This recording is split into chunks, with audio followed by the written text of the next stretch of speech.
Black and white அரசியல் சூத்திரம் நிகழ்ச்சிக்கு வருகை தந்திருக்கும் மூத்த பத்திரிகையாளர் எஸ்பி லட்சுமணி அவர்கள் வணக்கம். வணக்கம். மத்திய அரசு தமிழ்நாடு அரசுக்கு கொடுக்க வேண்டிய கல்வி நிதி உதவி தொகையை கொடுக்கவில்லை என்ற ஒரு குற்றச்சாட்டு இருக்கிறது. இப்போ திடீரென்று அந்த நிதி உதவி தொகையை மற்ற மாநிலங்களுக்கு பகிர்ந்து அளித்து விட்டதாக செய்திகள் வந்து கொண்டிருக்கின்றன. இதை பற்றி அண்ணாமலை ஒரு அறிக்கை விடுறார். தமிழ்நாடு அரசு செயல்படுத்தாத அந்த திட்டத்துக்கு நிதி எப்படி கேட்க முடியுங்கிறார். அதாவது மாநில அரசு என்ன சொல்லுதுன்னா, ஒரே ஒரு கையெழுத்துக்காக காத்திருக்கிறது மத்திய அரசு. அந்த கையெழுத்து என்னால் போட முடியாது, ஏன்னா மும்மொழி கொள்கை திட்டத்திற்காக நீங்கள் அழுத்தம் தருகிறார்கள் அப்படின்னு சொல்லி மாநில அரசு மறுத்து விட்டது. இப்போ என்ன இவர் சொல்கிறார் அண்ணாமலை, நீங்கள் செயல்படுத்தாத அந்த திட்டத்துக்குன்னா இப்போ மும்மொழி கொள்கை ஏற்கனவே அர்த்தம். அந்த திட்டத்திற்கு நிதி ஒதுக்கினால் நீங்கள் செயல்படுத்தவில்லை என்றால் அந்த நிதி பற்றி கேட்பதற்கு உங்களுக்கு அருகதை இல்லைன்னு சொல்கிறாங்க. எப்படி பார்க்குறீங்க? இல்லை, இது ரெண்டு பகுதியாக பார்க்கலாம். ஒன்று அட்மினிஸ்ட்ரேஷன் ரீதியாக, இன்னொன்று அரசியல் ரீதியாக. இதை பற்றின முதல் விவாதங்கள் தொடங்கின போது மத்திய கல்வி அமைச்சகம் ஒரு லெட்டரை கசிய விட்டாங்க. அதாவது மாநில அரசுக்கும் மத்திய அரசுக்கும் இடையில் நடந்த ஒரு கடித போக்குவரத்து, சீஃப் செக்ரட்டரி எழுதின ஒரு கையெழுத்து. நாங்கள் இது தொடர்பான புரிந்துணர்வு ஒப்பந்தத்தில் எம்ஓயில் கையெழுத்து போடுறோன்னு அதில் இருக்குது. இப்போ முதலமைச்சர் என்ன தெளிவுபடுத்தணும்னா, எந்த அடிப்படையில் உங்களுடைய அதிகாரிகள் அதுக்கு நாங்கள் கையெழுத்திட தயார், இத்தனாம் தேதி நாங்கள் பண்ணுறோன்னு ஏன் சொன்னீங்க? அந்த கடிதத்தை பற்றி இன்னைக்கு வரைக்கும் தமிழ்நாடு அரசு வாயே திறக்கலை. அப்போ நான் கையெழுத்து போடுறோன்னு ஏன் சொன்னீங்க? யாரை கேட்டு அந்த அதிகாரி ஒப்புக்கொண்டார்? தலைமைச் செயலாளர் அந்த கடிதத்தை எழுதுனது நிஜமா? மாநில அரசுகிட்ட கலந்து பேசுனீங்களா? இல்ல மாநில அரசு அப்ப தடுமாறுச்சா? இன்னொன்று சொல்லட்டுமா, இந்த புதிய கல்விக் கொள்கையை அமல்படுத்துறதுலேயே மாநில அரசு கிட்ட கள்ள மௌனமும் இருக்கு, தெளிவற்ற மனநிலையும் இருக்கு. சத்தம் இல்லாம பல விஷயங்களை அமல்படுத்துறாங்க. நான் என்ன சொல்றேன், புதிய கல்விக் கொள்கையை முழுமையா நிராகரிக்கணும்னு அவசியமே இல்லை. அது நல்ல விஷயங்களை எடுத்து அமல்படுத்தலாம். இது நல்லதுதான், நாங்கள் ஏற்றுக்கிறோம். இதெல்லாம் இருமொழி கொள்கைக்கு விரோதமா இருக்கு, எங்க கொள்கைக்கு விரோதமானது அப்படின்னு பிரிச்சு வெளிப்படையா அறிவிக்கிறத விட்டுட்டு பல விஷயங்களை சத்தம் இல்லாம பண்ண வெளிப்படை தினமலர் ஒரு பெரிய தலைப்புல ஒரு செய்தி போடுறாங்க. சத்தம் இல்லாமல் தமிழ்நாடு அரசு புதிய கல்விக் கொள்கையை அமல்படுத்துறேன்னு எதெல்லாம் பண்ணுதுன்னு சொன்னதுக்கு இன்னைக்கு வரைக்கும் தமிழ்நாடு அரசு பதிலே வரல. இதனுடைய ஒரு அம்சம் தான் அந்த தலைமைச் செயலாளர் மத்திய அரசுக்கு எழுதிய கடிதம். நாங்கள் புரிந்துணர்வு ஒப்பந்தத்தில் கையெழுத்திடுகிறோம், இத்தனாம் தேதி எடுக்கிறோம். அதுக்கப்புறம் அவங்க என்ன விளக்கம் சொன்னாங்கன்னா, இல்லை நீங்க சில கண்டிஷன் சொன்னீங்க, அந்த கண்டிஷன் நிறைவேற்றினா என்ன கண்டிஷன் வெளிப்படையா சொல்லுங்க. இவங்க கிட்டே கள்ள மௌனம் இருக்கு. அப்போ அதிகாரிகள் தவறு பண்ணி தான் முதலமைச்சர் என்ன கேட்கறது, எப்படி நீங்க இதை பண்ணீங்கன்னு அவரும் வெளிப்படையா வரணும். இது ஒரு பார்ட்டு. இன்னொன்று, ஏதோ அந்த நிதியை வாங்கி நாங்கள் பிஎம் ஸ்ரீ பள்ளிகள் கட்ட போகிறோம் அப்படின்றதுக்கான நிதி அல்ல. டெக்னிக்கலாக 1000 விஷயம் இருக்கும். அந்த ஹெட்டில் நிதி கொடுப்பாங்க, அதில் இதுவும் ஒரு அங்கமாக இருக்கலாம். அப்போ இதை அமல்படுத்தினா தான் நாங்கள் தருவோம்னு சொல்கிறதா நம்ம மாநில சுயாட்சிக்கு விடப்பட்ட சவால்னு சொல்கிறோம். கூட்டாட்சி தத்துவத்தையே சிதைக்குது. இப்போ உத்தரகாண்ட் பொது சிவில் சட்டத்தை அமல்படுத்திய முதல் மாநிலம்னு நினைக்கிறேன். இப்போ சில வாரங்களுக்கு முன்னாடி பண்ணாங்க, கொண்டு வந்துட்டாங்க. இப்போ இவங்க சொல்ல மாட்டாங்க. அடுத்து ஒரு காங்கிரஸ் ஆட்சி வந்து வச்சுக்கோ, மத்திய அரசு ஒரு ஸ்கீமுக்கு ரூரல் டெவலப்மெண்ட் ஒரு ஸ்கீம் போகணும், ஒரு பணம் போக வேண்டியிருக்கு, 1100 கோடி ரூபா உத்தரகாண்டுக்கு ஒதுக்கணும்னா பொது சிவில் சட்டத்தை நீங்கள் ரத்து பண்ணணும்னு சொன்னால் எவ்வளவு ஒரு திமிர் ஆணவமோ. ஏன்னா அது அந்த மாநில அரசினுடைய கொள்கை, அந்த கட்சியினுடைய கொள்கையை அமல்படுத்துறோம்னு சொல்லி தான் அவங்க ஓட்டு கேட்டாங்க. அந்த மக்கள் ஓட்டு போட்டால் இன்னைக்கு பிஜேபிங்க ஆட்சியில் இருக்கிறான். அந்தந்த மாநிலத்துக்கு அந்தந்த கட்சி, அந்த மாநிலத்தை ஆளுகிற கட்சிகளுக்குன்னு தனிப்பட்ட கொள்கைகள் இருக்கு. அந்த கொள்கைக்கு விரோதமாக நீ அமல்படுத்தினா தருவேன்னு சொன்னால் நியாயமா? இதைத்தான் பிஜேபி பண்ணுது. இதுல சில நிர்வாக கோளாறு, திமுக பண்ற சில தவறுகள், இதெல்லாம் ஒரு பக்கம் இருக்கட்டும். பிஜேபி மத்திய அரசு என்ன பண்ணாலும் அது தமிழ்நாடுக்கு விரோதமாக இருந்தால் கூட பாஞ்சுக்கிட்ட நியாயப்படுத்தணுங்கிறதுல அதனுடைய உச்சபட்சம் தான் இன்னைக்கு அண்ணாமலை கொஞ்சம் திமிர்த்தனமாக, அல்லது ஒரு தலைவர் என்கிற தகுதியை இழந்து சில வார்த்தைகளை கொச்சையா பயன்படுத்தி இருக்கிறார். எனக்கே சொல்ல நான் கூசுது. எதுக்கு எடுத்தாலும் நீ வடக்கு தெக்குன்னு பேசுவீங்கன்னு ரோமங்களை பத்தி எல்லாம் 2-3 வார்த்தையை போட்டு பேசுறாரு. அந்த அத்தனை விமர்சனமும் அது மோடிக்கு எதிரான விமர்சனமாக தான் நான் பார்க்குறேன். மோடி மேலே அவருக்கு என்ன கோபம்னு தெரியல. இது எல்லாமே மோடி மீது அவர் வைக்கிற விமர்சனம் தான். ஏன்னா இந்த வார்த்தையை சொன்னதே மோடி தான். வருஷத்துக்கு 60,000 கோடி கொடுக்குறோம், நீங்கள் 10,000 கோடி 12,000 கோடின்னு கொடுக்குறீங்க, நாங்கள் என்ன பிச்சைக்காரர்களான்னு கேட்டார்.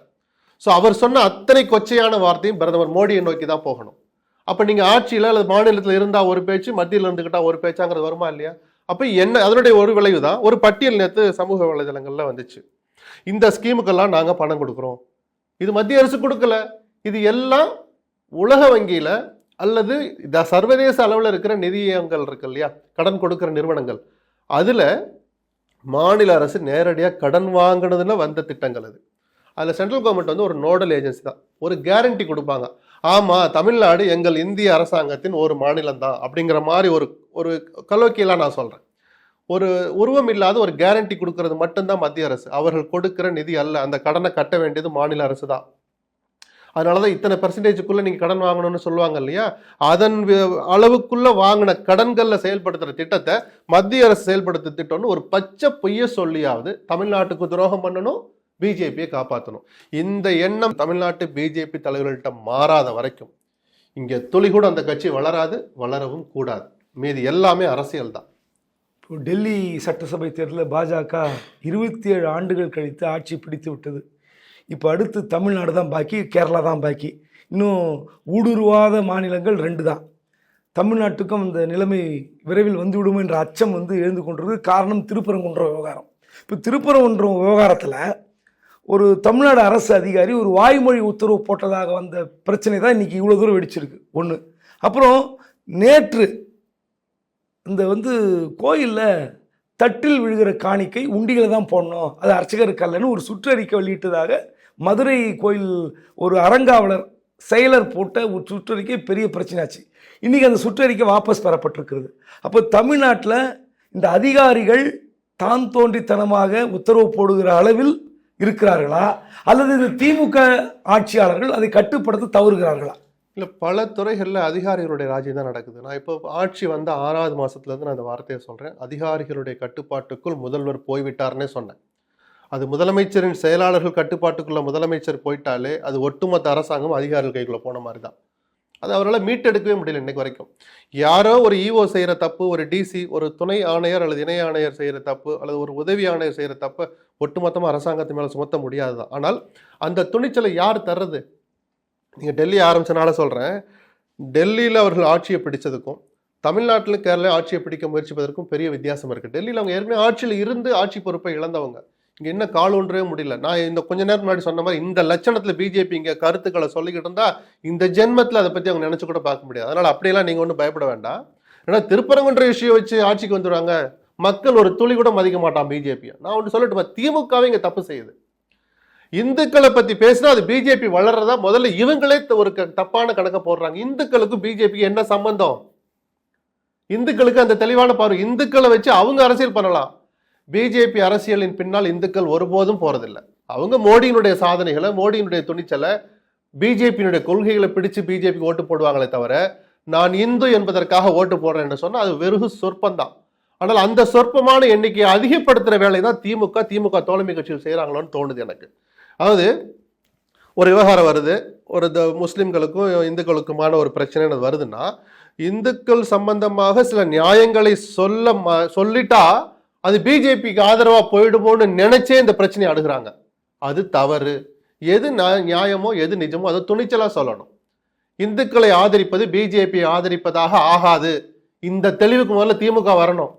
இந்துக்களுக்கு பிஜேபிக்கு சம்பந்தமே இல்லை. அவங்க நடத்தின வேல் யாத்திரைக்கு இன்னும் திமுக ஆட்சியை வந்திருக்க கூடாது. 30-40 இடம் பிஜேபி ஜெயிச்சிருக்கணும். போன சட்டமன்ற தேர்தலில் முருகன் நடத்தின வேல் யாத்திரைக்கு ஒரு துளியாவது மக்கள் மதிச்சாங்களா?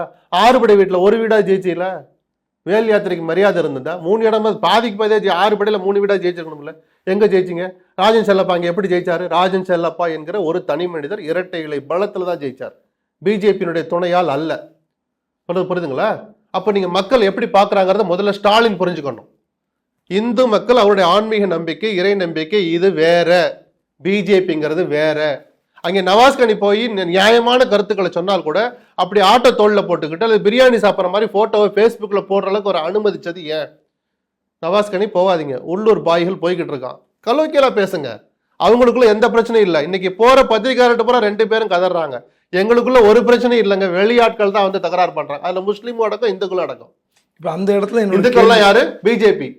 இல்லை, அந்த இடத்துல என்னோட கேள்வி, பிஜேபி பெனிட்ரேட் ஆகுதா பெனிட்ரேட் ஆகலையான்றது பயப்படாதீங்க அப்படி சொல்கிற கருத்துக்கள் வேறு. நான் என்ன கேட்குறேன், இந்த ஸ்பேஸை திமுக ஆட்சியாளர்கள் யார் மூலமாக தருகிறார்கள்? அதிகாரிகள் மூலமாக. அங்கே இன்னொன்னுங்க, போலீஸ்ல ஐஏஎஸ் ஐபிஎஸ் ரொம்ப வெளிப்படையா பேசுவோமே, பிஜேபிக்கு சேவகம் செய்கிறவர்கள் இங்கே ஊடுருவிட்டாங்க. இதை முதல்ல ஸ்டாலின் புரிஞ்சுக்கலைன்னா நீங்க இந்த மதவாத எதிர்ப்பு அரசியல்ங்கிறதெல்லாம் சுத்த ஹம்பக்கா போயிடும். உங்க தலையில நீங்க மண்ணவாரி போட்டுக்குவீங்க. அத்தனை விஷயங்கள் பிஜேபிக்கு லீக் ஆகுது. எவ்வளவோ விஷயங்கள் ஆகிக்கிட்டு தான் இருக்கு. ஏன்னா முதலமைச்சர் மீதான பயம் போயிடுச்சு. ஜெயலலிதா எதுக்காக ஜெயலலிதா எல்லாரும் எடுத்தோடனே ஆரம்பிக்கிறாங்க? ஊழல் ஆட்சி செய்த ஜெயலலிதா. நானும் சொல்லுவேன், இன்னைக்கும் மக்கள் ஏன் கொண்டாடுறாங்க? இரும்பு கரத்தோட வச்சிருந்தார், நிர்வாகத்தையும் சரி போலீஸையும் சரி. போலீஸ் ராஜ்யம் நடத்தின ஜெயலலிதா போலீஸ் எங்க வைக்கணுமோ அங்கதான் வச்சார். இங்க இந்த பயம் போயிடுச்சு. அது போலீஸ்ல ஆரம்பிச்சு அறநிலைத்துறை வரைக்கும் எதிரொலிச்சுக்கிட்டு இருக்கு. கள்ளச்சாராயத்தை ஒளி பண்ணாங்களே, அன்னைக்கு ஆத்தூர்ல கைது பண்ண 3 பேரும் திமுக காரன், சப்ளை பண்ண அதிமுக காரன், வித்த 3 பேரும் திமுக காரவங்க. திமுக கவுன்சிலருடைய வீட்டுக்காரர், ஒரு வட்ட செயலாளர், எல்லாம். மரக்காணத்திலையும் கள்ளக்குறிச்சிலையும் அத்தனை பேர் கொத்து கொத்தா செத்த பிறகும் அந்த துணிச்சலை யார் கொடுத்தா? திமுக தலைவர் மேலே பயம் போயிடுச்சு. முதலமைச்சர் மேல, காவல்துறைக்கு பொறுப்பு வகிக்கிற உள்துறை அமைச்சரான முதலமைச்சர் மேலேயும் பயம் போயிடுச்சு. ஒன்னொன்னுலே அது எதிரொலிக்குது. இப்போ திரும்ப என்னோட கேள்வி, இப்போ நீங்க சொன்ன மாதிரி பாஜகவுக்கு விசுவாசமான அதிகாரிகள் மாநில அரசில் ஊடுருவி விட்டார்கள். இப்போ சமீபத்தில் வந்த அதிமுக ஆட்சி காலத்தில் ஒரு கொத்து கொத்தாக ஐஏஎஸ் ஐபிஎஸ் மாற்றுவார்கள். ஏற்கனவே சில வாரங்களுக்கு முன்பு ஒரு 40-50 ஐஏஎஸ்கள் மாற்றப்பட்டார்கள். மீண்டும் ஒரு ஐஏஎஸ் மாற்றம் ஏற்று வருகிறது. அதை பற்றி கடுமையான விமர்சனம் வைக்கப்படுகிறார்கள். அதாவது இந்த ஐஏஎஸ் இந்த டிரான்ஸ்ஃபர் போஸ்டிங்கை முதலமைச்சர் முடிவு செய்தாரா அல்லது அதிகாரிகள் முடிவு செய்தார்களா என்ற குற்றச்சாட்டு வைக்கிறார்கள். அது எப்படி பார்க்குறீங்க? அதிகாரிகள் உதவிதான் இந்த மாதிரியான டிரான்ஸ்ஃபர் லிஸ்ட்டை போட முடியும், அது யதார்த்தம். ஆனால் with consultation of chief minister தான் அது நடக்கும் எப்பயுமே. இந்த மாதிரி இங்கே போடலாம், இவர் நம்ம அங்கேருந்து எடுத்தோம், திருப்பி அங்கே போட வேண்டாம் அப்படின்னு ஒரு மணி நேரமாவது சில மணி நேரமாவது பேசுவாங்க. முதலமைச்சருடைய உடல்நிலை, அவருடைய வேலைப்பொழு இப்போ அவருக்கு அதுக்கு இடம் தரலைன்னா உதயநிதி அதுக்கு தான் துணை முதலமைச்சர் ஆகியிருக்கு. அவர் சம்மந்தப்படணும் இல்லை. நேற்று லிஸ்ட்டில் எந்த துறையிலேருந்து ஒரு அதிகாரி வந்தாரோ அந்த துறைக்கு அவரை மீண்டும் போட்டுக்கிறாங்க 7 மாதத்துக்குள்ளே. அப்போ அங்கே அவரை எதுக்காக அங்கேருந்து எடுத்தீங்க? திரும்ப அதே துறையை இவர் கேட்டு போகிறாரா, இல்லை எதுக்காக நீங்கள் அவரை கொண்டுட்டு போகிறீங்க? ஒரு தப்பு நடக்கிறதுக்காக எடுத்துகிட்டு போகிறீங்களா, இல்லை தப்பை தடுக்கிறதுக்காக எடுத்துகிட்டு போகிறீங்களா? அப்போ தப்பை தடுக்கிறதுக்கு தான் அவர் இங்கே போடுறோன்னா எதுக்காக 6 மாதம் முன்னாடி அவர் அங்கேருந்து எடுத்தீங்க? கேள்வி வரும்ல. ரொம்ப ஜூனியர் அதிகாரி ஒருத்தர் மின்சார வாரிய தலைவராக போடுறீங்க. அது சீஃப் செக்ரட்டரி கேடர்ல, அடிஷனல் சீஃப் செக்ரட்டரி கேடர்ல இது வரைக்குமான ஒரு 20-30 ஆண்டு காலம் எடுத்து நந்தகுமாரோட நேர்மைக்குள்ளேயே அவருடைய இன்டெகிரிட்டிக்குள்ள நம்ம வரவே இல்லை. ஒரு ஜூனியர் அதிகாரி அங்கே போடலாமா? அப்ப போட்டது யாரு? 2 மாசம் கூட ஆகல, ஏன் திருப்பி மாத்துறீங்க? இப்ப போட்ட ராதாகிருஷ்ணனுக்கு அதுல உடன்பாடு இல்லைன்னு போய் சொல்லிட்டு வர்றார். எனக்கு அந்த பதவி வேண்டாங்கிறார். அவரை வீம்புக்கு போடுறீங்க. அப்ப அட்மினிஸ்ட்ரேஷன் எப்படி நடக்குது? அது என்ன மாதிரியான துறை? மிகப்பெரிய நிதி சிக்கல்ல சிக்கி இருக்கிற மின்சார வாரியத்தை இப்ப நீங்க சொல்றது துக்ளக் தர்பார்னு விமர்சிக்கிறீங்க. துக்ளக் தர்பார் அதிகாரிகள் கையில போயிடுச்சு. முதலமைச்சர் ஒரு கையறு நிலையில் இருக்கிறார். இந்த விமர்சனத்தை நான் ரொம்ப வெளிப்படையா வைக்கிறேன். இன்னைக்கு வைக்கல, 3 வருஷமா வச்சுக்கிட்டு இருக்கிறேன். இன்னைக்கும் அது தொடருது. இது திமுகவுக்கும் நல்லதல்ல, தமிழ்நாடு அரசுக்கும் தமிழ்நாடு அரசின் நிர்வாகத்துக்கும் நல்லதல்ல. கடைசியா தமிழ்நாட்டுடைய முக்கியமான பிரச்சனை அதிமுகவில் இன்று மீண்டும் உட்கட்சி பிரச்சனை வெடித்திருப்பதாக செய்திகள் வந்து கொண்டிருக்கின்றன. அதனுடைய முழுமையான பின்னணி நமக்கு தெரியல. அத்திக்கடவு அவிநாசி திட்டம் இது அதிமுக ஆட்சி காலத்தில் தொடங்கி வைக்கப்பட்டது. அந்த திட்டத்திற்காக முன்னாள் முதலமைச்சர் எடப்பாடி பழனிசாமிக்கு ஒரு பாராட்டு விழா விவசாயிகள் சங்கம் சார்பில் நடக்கிறது. அந்த பாராட்டு விழாவில் நீங்கள் ஏன் கலந்து கொள்ளவில்லை என்று முன்னாள் அமைச்சர் KA செங்கோட்டையனிடம் பத்திரிகையாளர் கேட்கிறார்கள். அவர் அதுக்கு விளக்கம் தரார். அந்த ஃப்ளக்ஸு கட் அவுட்டு நோட்டீஸில் நான் நோட்டீஸ் பண்ணேன். அதில் எங்களை உருவாக்கிய எம்ஜிஆர் ஜெயலலிதா படம் இல்லை. என்னை சந்திக்க வந்த அந்த அத்திக்கடவு அவிநாசி பாராட்டு விழா கூட்டம் நடத்துகிற குழுவிடம் சொன்னேன், இப்படி 2 பேர் படம் இல்லைன்னு சொன்னேன், அதனால் நான் கலந்துக்கலன்ற மாதிரி டோனில் சொல்கிறார். ஆனால் புறக்கணித்ததாக கேட்ட கேள்விக்கு அதனால் கலந்து கொள்ளவில்லைங்கிறார். ஆனால் புறக்கணிக்கவில்லைங்கிறார். 2 ஒன்று தான் மீனிங். அது எப்படி வேணால் கலர் பூசிக்கலாம். ஆனால் உண்மையிலே மீண்டும் ஒரு உள்கட்சி பூசல் செங்கோட்டையன் தொடங்கி வைத்திருக்கிறாரா என்ற கேள்வி இருக்கிறது. இந்த கேள்வி அர்த்தமுள்ள கேள்வியா ஏன் மாறுதுன்னா, அவர் சொன்ன காரணத்தை முதல்ல எடுத்துக்குவோம். முதல்ல அதுக்கு ஸ்கீமு காமராஜர் காலத்துலேருந்து கூட போட்டிருக்கலாம். பல திட்டங்கள் அப்படி தான் ஒரு 20 வருஷமா யோசிச்சு 25ஆவது வருஷம் கட்டவே ஆரம்பிப்பாங்க. ஏன்னா சுற்றுச்சூழல் அனுமதி, அவருடைய ஃபீசிபிலிட்டின்னு சொல்லுவோம்ல, இதெல்லாம் பார்க்கறதுக்கே சில 10 ஆண்டுகள் ஆகிருக்கும். அப்போ யார் தொடங்கி முதல்ல நிதி ஒதுக்குனது யாருன்னா 16ல் ஜெயலலிதா தான் நிதி ஒதுக்குறார். OPS அப்போ பொதுப்பணித்துறை அமைச்சராக இருந்து அந்த நிதி ஒதுக்கீட்டு கையெழுத்தில் போடுறார் ஃபைலில். அப்போ செங்கோட்டையன் கேட்ட கேள்வி நியாயமானது. கேள்விக்குள்ள முதல்ல வர்றேன். இது திட்டத்துக்கு நிதி ஒதுக்குன்னு ஜெயலலிதா படத்தை வைங்கன்னு ஏதோ மேடையில் போய் அவர் ஏறிட்டு பின்னாடி ஸ்க்ரீனை பார்த்தா, ஃப்ளெக்ஸை பார்த்தா ஜெயலலிதா படம் இல்லைன்னு அவர் கோச்சிக்கிட்டு வெளியில் வந்திருந்தா அது ஒரு மாதிரி பார்க்கலாம். பல நாட்களுக்கு முன்னாடியே போய் செங்கோட்டையனை அழைக்கிறாங்க. அவங்ககிட்ட சொல்கிறாங்கல்ல, கையில் வச்சிருக்கிற நோட்டீஸில் மாற்ற முடியாது, ஆனால் மேடையில் ஜெயலலிதா படத்தை வச்சிருக்க வேண்டிய நியாயம் அதிமுகவினுடைய முன்னாள் பொதுச்செயலாளர் என்கிற முறையில் அல்ல. எந்த நிகழ்ச்சிக்காக நீங்கள் எடப்பாடிக்கு பாராட்டு விழா நடத்துகிறீர்களோ 2 காரணம். ஒண்ணு அந்த எடப்பாடி உருவாக்கியவர். இந்த செங்கோட்டையனோ விவசாயிகள் சங்கத்தினரோ சொல்றதுக்கு முன்னாடி என்ன ஆளாக்குன ஜெயலலிதா படத்தை வைங்கன்னு சொல்லியிருக்க வேண்டியது எடப்பாடியோட முதல் கடமை ஒண்ணு. அப்படி இல்லை, டெக்னிக்கலா பார்த்தா கூட இந்த திட்டத்துக்கு முதல்ல நிதி ஒதுக்குறதுக்கு ஒப்புதல் அளித்ததே ஜெயலலிதா தான். வச்சிருக்க வேண்டியது நியாயம். 2 காரணத்தினாலே ஜெயலலிதா இங்க புறக்கணிக்க முடியாதவரா இருக்கிறார். இப்போ தொடங்கி வச்ச ஸ்டாலின் வைக்கலாமான்னு கேட்கலாம், அது ஒரு ஓபிஎஸ் நிதி ஃபைல்ல கையெழுத்து போட்டு ஓபிஎஸ் வைக்கலாம்னா கேட்டால் அது குதர்க்கம்.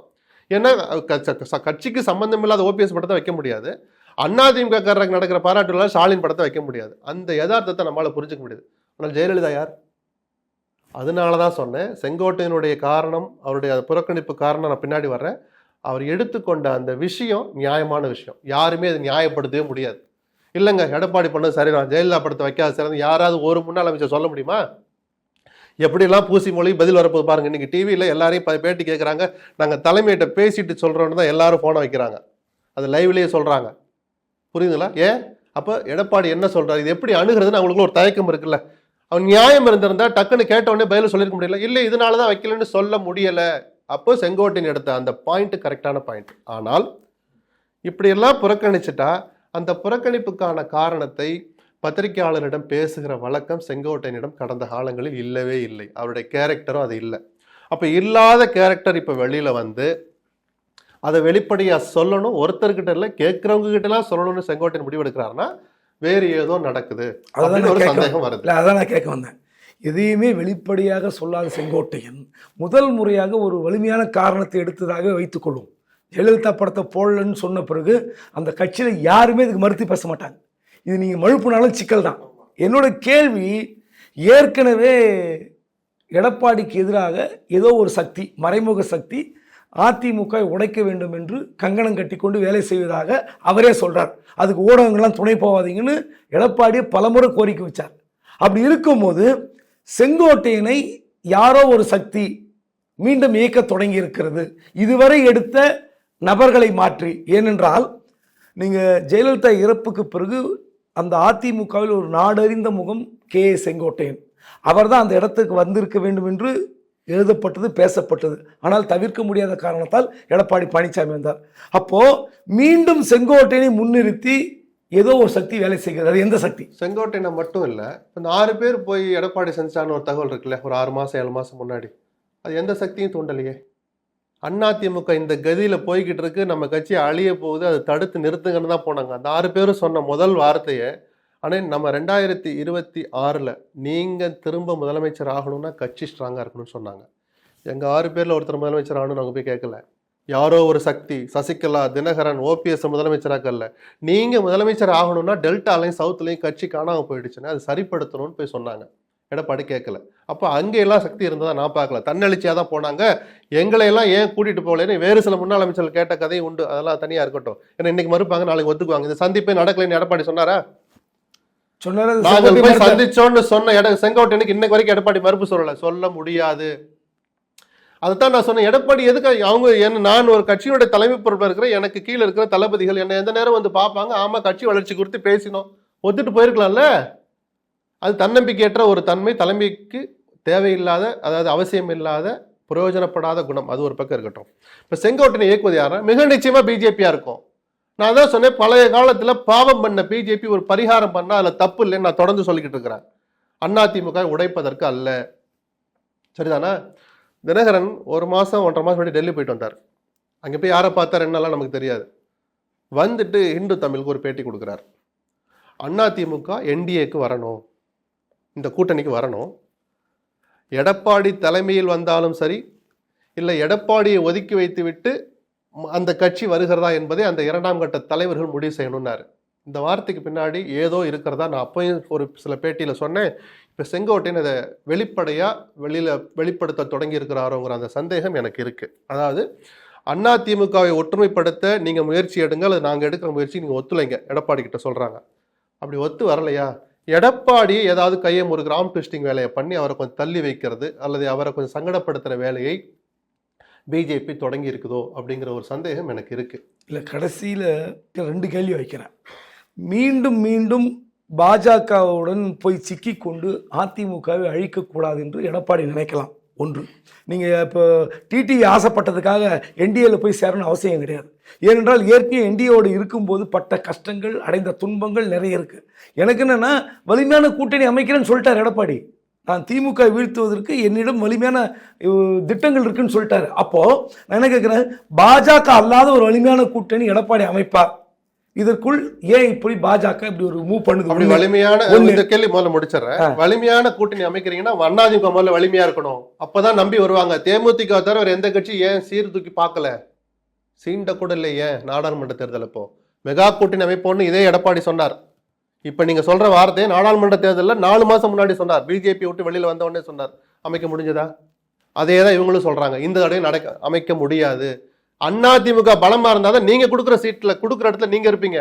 நீங்க பலவீனப்பட்டு போனா விஜய் நான் முதலமைச்சர் ஓகேவா அப்படின்னு கேட்பார். ஆமாவா இல்லையா? உங்க கட்சி பலவீனப்பட்டு போய் இவர் வேணா சொல்லலாம் கட்சி உடைஞ்சிருச்சுன்னு சொல்லாதீங்கன்னு பாக்குறப்ப எல்லாம் ஒரு நிருபர்கிட்டே அவர் சொல்றாரு கட்சி உடைஞ்சிருச்சுன்னு சொல்லாதீங்க. ஆமா, ஒற்றுமையா தான் இருக்கு, லீகலா இருக்கு. கீழே எப்படி இருக்கு? எதனால 7 தொகுதியில நீங்க டெபாசிட் போனீங்க? டெபாசிட் போற கட்சியா அதிமுக? திருநெல்வேலியில 2000 ஓட்டு கம்மியா வாங்கி தான் 4ஆம் இடம். அதிமுகவின் கோட்டைன்னு சொல்ற திருநெல்வேலி. நெல்லை எனக்கு எப்போதும் தொல்லைன்னு சொல்ற அளவுக்கு திமுக பலவீனப்பட்டிருக்கிற திருநெல்வேலியில 4ஆம் இடம் போயிருக்கிற ஆபத்து யாரால வந்துச்சு? இதையெல்லாம் சொல்றாங்க. அப்போ அதிமுக முதல்ல வலுவா இருக்கணும். இதை செய்யாம நீங்க அமைதியா இருங்க, வலுவான கூட்டணி. சரி, பிஜேபி எதிர்த்து பண்றாரு அப்படின்றீங்களா? அந்த பிஜேபி கிட்டான வெளியில வர்றதுக்கு 1 மாசம் முன்னாடி வரைக்கும் மோடிக்கு அருகில் அமர்ந்திருந்தார். அதையும் பெருமையா தானே பேசினாங்க எடப்பாடி ஆதரிச்சவங்க. மோடிக்கு அருகிலேயே இடம் கொடுத்து அம்மா மாதிரி மரியாதை கொடுத்தாங்க. அப்பெல்லாம் நல்லா இருந்துச்சா? 4 வருஷம் யாரால முதலமைச்சராக இருந்தீங்க? முழுக்க பிஜேபியால இருந்தார். இல்லை, நீங்கள் சொல்கிற காரணங்கள்லாம் பட்டியல் போட்டால் அதெல்லாம் உண்மைதான். இப்போ சொல்லி முடிச்சிடறேன். என்டிஏக்குள்ள போய் சேரணும்னு யாரும் சொல்ல, அது தினகரனுடைய ஆசையா இருக்கலாம்.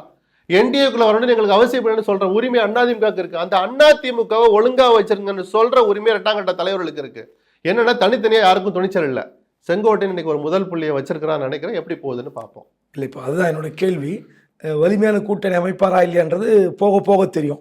இப்போ இந்த இடத்துல பாஜகவோ அல்லது ஏதோ ஒரு சக்தி எடப்பாடியை ஒதுக்கி எலிமினேட் செய்துவிட்டு தள்ளி வைத்து விட்டு அந்த இடத்தில் செங்கோட்டையை கொண்டு வந்து நிறுத்தி அதிமுகவை வலிமைப்படுத்த முடியுமா?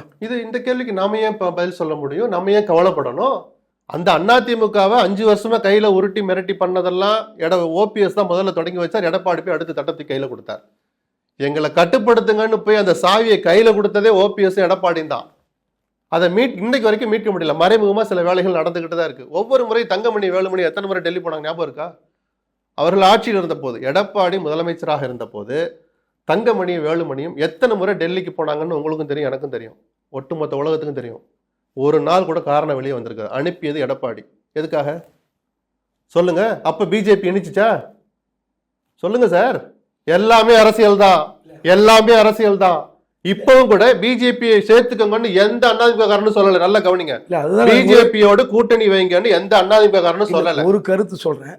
அந்த கட்சியோட கூட்டணி வைத்தால் எங்களுக்கு எக்ஸ்ட்ரா லக்கேஜ்னு உள்ள வந்து ஆலோசனை கூட்டத்தில் கொதித்து எழுந்தவர்கள் சிவி சண்முகம், ஜெயக்குமார் எல்லாரும் பேசினாங்க. இன்னும் சொல்ல போனா ஜெயக்குமார் சொன்னார் ஒரு இடத்துல, நல்லா ராயபுரத்துல மன்னர் மாதிரிங்க, தோக்குறாளாங்க, நான் ஜெயிக்க வேண்டியது கேள்விக்கு உங்களுக்கு பதில் சொன்ன எந்த அதிமுக காரரும் குறிப்பா சட்டமன்ற தேர்தலில் பிஜேபி அணியை விரும்பவே இல்லை. இப்பயும் வைக்கணும்னு யாரும் சொல்லல. அந்த பாயிண்ட முதல்ல புரிஞ்சுக்கோங்க.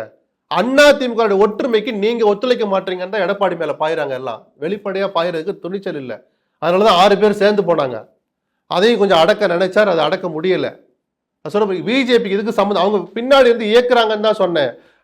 இது எடப்பாடி அதிமுக பொய்ச்சாளர் நீக்கிவிட்டு அந்த இடத்தில் அண்ணாமலையை நாங்க நியமிக்க போறோம்னு பிஜேபி சேட்டை பண்ணா நீங்க உட்கட்சி விவகாரம்னு சொல்லலாம். அவங்க அதுக்குள்ள வரல. கடந்த காலங்களில் எப்படி திரைக்கு பின்னால் சில வேலை பண்ணாங்களோ அதையே தான் இப்பயும் பண்ண தொடங்கியிருக்காங்களோன்னு எனக்கு ஒரு சந்தேகம் இருக்குன்னு சொல்றேன் நான்.